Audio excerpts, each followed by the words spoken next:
Some deals are too good to be true. But what would you sacrifice to erase your problems? What would you give up to save yourself? Jake thought he had nothing left to lose until one night, a stranger gave him a choice. And by the time Jake realized the truth, it was too late. What you're about to hear isn't just a story. It's a warning, a reminder that in moments of desperation, the things we're willing to give away might be the very things that destroy us. Jake had never imagined his life would come to this. The bills piled up like a mountain he could never climb.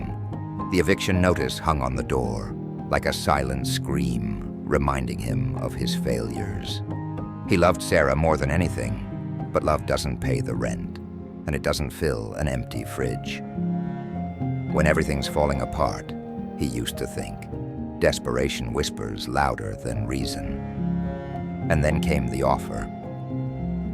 It was a strange, dark night when the man appeared, well-dressed with an air of confidence Jake hadn't seen in years. The kind of man who looked like he owned the world. He carried a briefcase, but his eyes carried something more. Something unsettling. "You look desperate," the man said with a calm smile. "I have a proposition for you." Jake should have walked away, should have told him to leave, but the weight of failure pressed on him, keeping him frozen in place. "What if I told you," the man continued, "that I could make all your problems disappear with one simple transaction?" Jake's heart pounded in his chest as the man leaned in closer. "I want your wife." The words hung in the air, sharp as a blade. Jake's breath caught. He stared at the man in disbelief. "What did you say?" "I'm offering you a chance to erase your debt, to give you the life you've always wanted. In exchange for Sarah. Simple. One night, and she's mine. You'll never have to struggle again." Money in exchange for love, Jake thought. Isn't it ironic that the things we treasure most have a price we'd rather not pay? Jake's fists clenched. His mind screamed at him to tell the man to get lost. But then, the man opened the briefcase. Stacks of cash, more than enough to clear every debt, more than he could ever earn, enough to start over. When you're drowning, even poison can look like salvation, Jake thought, his eyes locked on the money. The man saw his hesitation and leaned in closer. "You're not selling her," the man whispered, his voice smooth as silk. "You're setting her free. You can't give her the life she deserves. Jake, I can. Wouldn't it be better for her?" Freedom disguised as loss, Jake thought, his hands trembling. But sometimes, what looks like a rescue is just another trap. The contract slid across the table. "Sign this," the man said, "and your worries will disappear." Jake's pen hovered over the paper.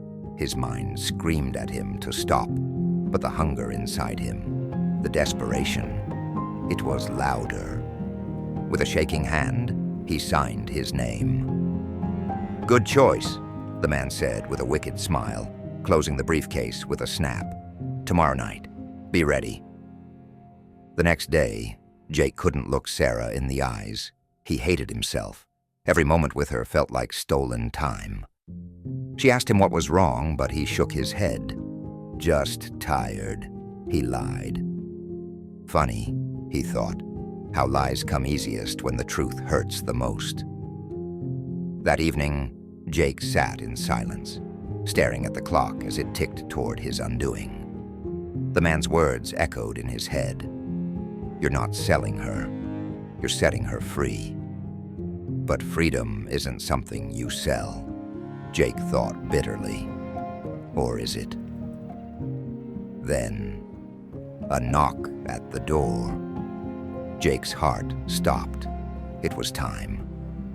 He opened the door, and there stood the man, just as calm, just as cold. "Is she ready?" the man asked with a sinister smile. Jake nodded weakly, motioning toward the living room where Sarah sat, blissfully unaware of the deal her husband had made. But then, something unexpected happened.